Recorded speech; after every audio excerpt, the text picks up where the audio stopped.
Obviously coming off of a win, a conference win on the road. Hopefully it allows our kids to have some confidence and some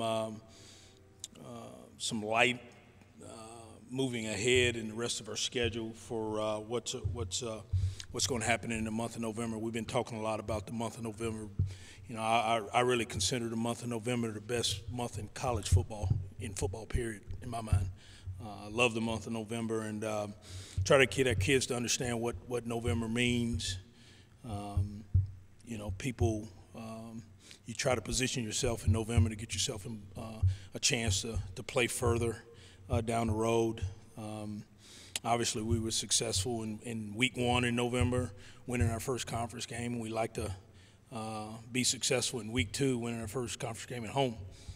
So that's a challenge. Obviously, playing a tough Appalachian State team that I consider and have since I've been here, kind of the standard in the conference as far as program development and going from FCS to FBS, kind of doing it the way it ought to be done. Kind of giving a model and a blueprint for schools trying to do that the right way. So we're excited about playing. They've got they had a big victory last week against Coastal, and so hopefully we're preparing right now for a tough physical battle, and excited about them coming to our stadium to play. Coach, when I talk to my friends, with my wife, I tell them there's nothing quite like the feeling of getting on an airplane after a football team wins on the road. Mm-hmm. And so I get on the plane Saturday night, see the satisfaction, the look of satisfaction on the coaches and the players, the training staff, the equipment guys, the boosters, who I know you say how important the boosters are. But what about for the head guy, the head coach? When the wheels lifted off there at Hartsfield Airport, what were your thoughts? Obviously the same as everybody else on that plane. Glad we won, and then immediately, in my mind, I start getting ready for the next one. So it doesn't take me long to start thinking about, especially this one. So I was excited. I got a chance to watch the tape, on the plane, and sometimes that brings you back down to earth too, because you don't play quite as well as you think sometimes, and we didn't on defense, so it gave me an opportunity to kind of come back down to earth a little bit. So, but yeah, it's better to have those feelings of we didn't do well here, we didn't do well here, we didn't do well here, but you won the game. It's better to have those feelings than the other. So, yeah, it's always good to fly home with a victory.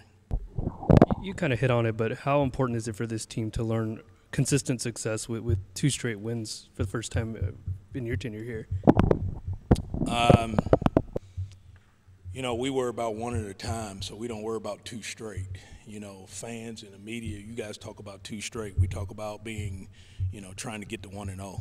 And that's our mindset. Our mindset isn't, we won 2 straight games. No, it's how do we go win our first conference game at home? And that's our mindset. Coach, you just kind of mentioned that it's every single week, but Willie Jones has played 2 good weeks back-to-back. Has he kind of separated himself from the pack in this quarterback battle, or are we still going to see Tyler Vitt on Saturday? There's a good chance you can see all 3 quarterbacks on Saturday.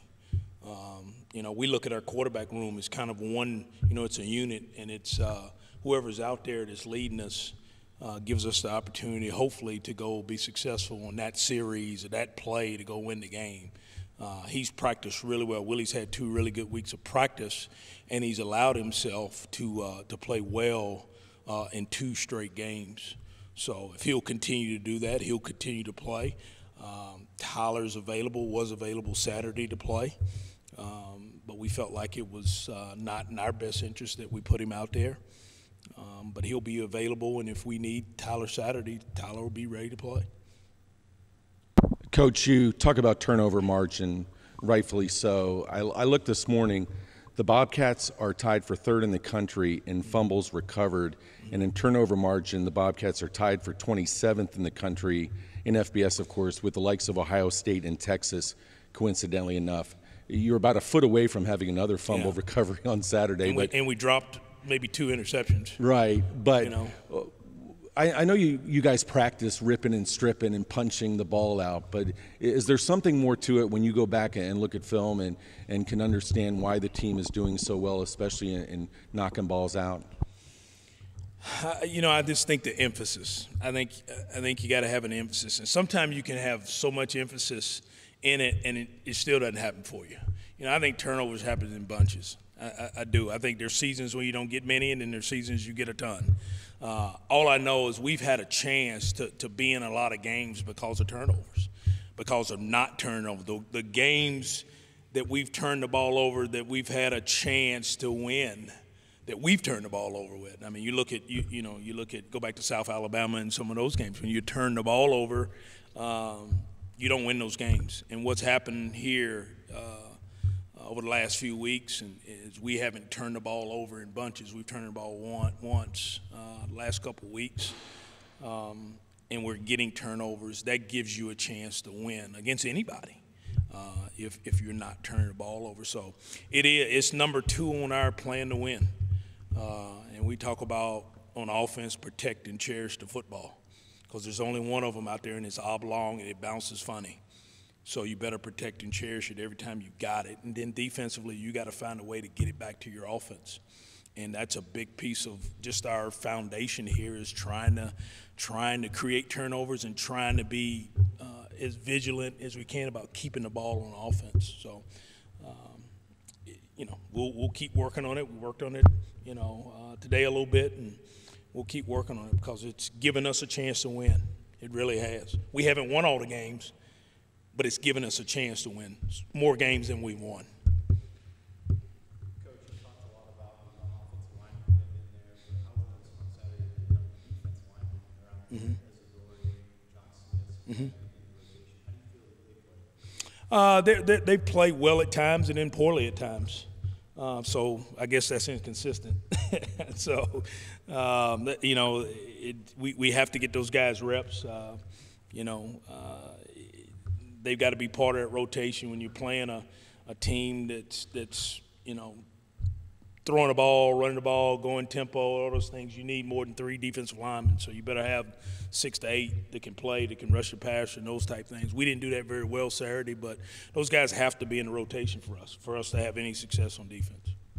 You mentioned earlier that you watched the tape and you kind of brought you back down to earth. What did you not like from the defense? You mentioned it. Missed assignments, tackling, and no pass rush. Coach, getting back to the play of your quarterback from this past Saturday, Willie Jones, great game for him. And I asked you this before the season began, to have quarterbacks in your room that you could develop for the first time starting for you, because the previous 2 years didn't really have that, in Tyler Jones and Damian Williams. How much has Willie progressed over the course of now 9 games this season? Well, I think he's done well. You know, I think the setback at UTSA kind of took him back a little bit, just that injury, and you know, as a quarterback to be injured, sometimes that sets you back a little bit. But I think Willie, Tyler, and Jalen in that room, and I think those guys have gotten better as the season is going on, as far as their progression and what they know about our offense. There's still so much more to learn about our offense that they don't know yet. They're not Vad Lee level yet. They're not close to that yet. So, but they're getting better. They're getting better at it, and just to have those guys, to have those young guys, and develop them. And Coach Elliott's done a really good job of developing those guys. And you know what I think you see now from Willie. Willie throws the ball away more now. He doesn't take many sacks. He throws the ball away. To me, that's development in learning how to be a quarterback. So, you know, I'm proud of what's happened in that room, because I think now we've got 3 quarterbacks that can play college football at the Sun Belt level and be successful. Coach, Charlie sent us over some stats yesterday, and one of the things that he pointed out is this season the Bobcats have 10 touchdowns where a drive started inside the 50-yard line, going in. 3 of those were on Saturday against Georgia State. I know we talked about turnovers, but with this offense, still a young offensive line, some inexperience, how important is it for everybody to contribute to the Bobcats, starting going in instead of having that 85, Sure. 90-yard drive to have to navigate? Yeah, it's always important. We've got a chart downstairs in our team room that talks about percentages of drive starts, and our whole goal, and it's part of the special teams goal, is to start, closer toward midfield because the percentages obviously go up of scoring touchdowns. The further back you start in your territory, the less likely you are scoring touchdowns or even getting points. So our kids get a chance to look at that chart down there, that field position chart, and usually when it starts plus territory, the percentages go up to like 65, 70% scoring touchdowns. So that's really important for our kids to understand that. And Saturday was a big piece of that. Well, we didn't have to start many drives in minus territory. We were able to start closer toward that higher percentage. Mm-hmm.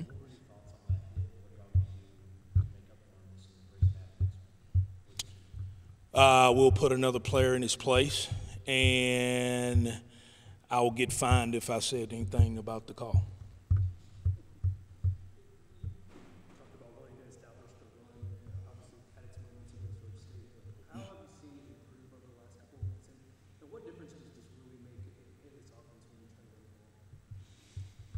Well, again, our offense starts with being able to run the football.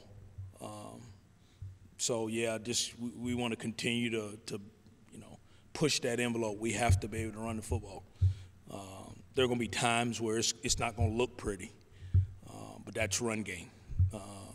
And there's all types of run game. There's jet sweep run game. There's quarterback runs. There's all kind of runs. And Willie gives us obviously another dynamic that allows us to get the ball, to run the ball on off-schedule plays, on scrambles, and some of those other things. So I think he adds a big piece to our run game because of his ability with his legs and to be able to make something out of nothing.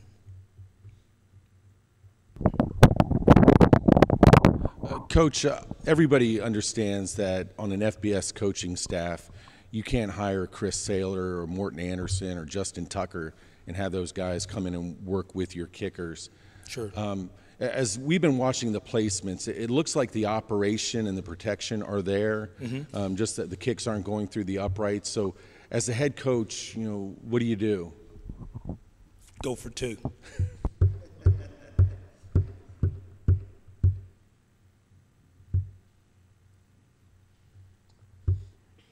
You good with going for two?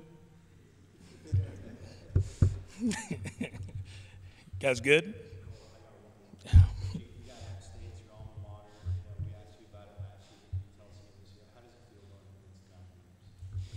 Again, I'm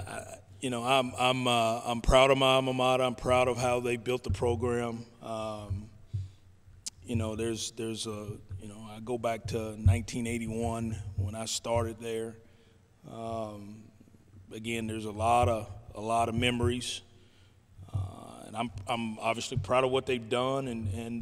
But as a competitor, I want to beat them every time we play them. So, that's just my mindset. They're another Sun Belt team this week for me. So, and we're trying to win our first Sun Belt game at home. Yeah, it's not Appalachian. I don't know where that comes from. That comes from people who don't know what it's about. So, Coach, I know that you're focusing forward for the rest of the season, November, but the fan base really seems to have shifted now, and there's a big contingency that feels like this team could win out. I know you're focusing week by week, but what does that mean to you that the fan base is starting to rally behind you guys again? Well, here's what I always say about things like that. That's all good and that's all positive, and we appreciate that. Our focus is one at a time, and that's going to be our mindset, one at a time. We need fans in the stands. This will be a really big ball game for us Saturday. People behind us, okay, show us by showing up on Saturday at 3:00. Be in the stands and be cheering for the Bobcats on Saturday. That to me is when you start saying, yes, people, and people say, that we're behind you, we're behind you. When people are behind you, sometimes you turn around, they're gone. I need people beside us pushing it the way we want it to go. So I like people to be beside me pushing it instead of behind me, because sometimes you turn around, oh, where are they? They left you. So I'd like to see the fans that'll be beside us will be in the stands on Saturday. Apple obviously had an injury to their quarterback 2 games ago, but obviously a top team in the Sun Belt. What have you seen from them offensively this season? They were talented. They were very talented. Again, I think it starts up front with their offensive line. The ability to they lost their starting tailback, Jalen Moore, to an ankle injury and really hadn't slowed them down at all. The quarterback got hurt a few weeks ago against Georgia Southern. I imagine he'll be back. I've had our training staff call their training staff to ask them what they do with concussion protocol to get them back as fast as they get them back, because we don't seem to get them back quite that fast. So we're going to study them in that aspect also. But it's a talented offense, big receivers. We got a transfer in from Kansas State. That's a talented receiver. We actually had him committed at James Madison when I was at James Madison, and Kansas State beat us on him. So very talented young man, but it's a challenge for us defensively. We got to play a lot better than we played Saturday, and I think our kids know that too.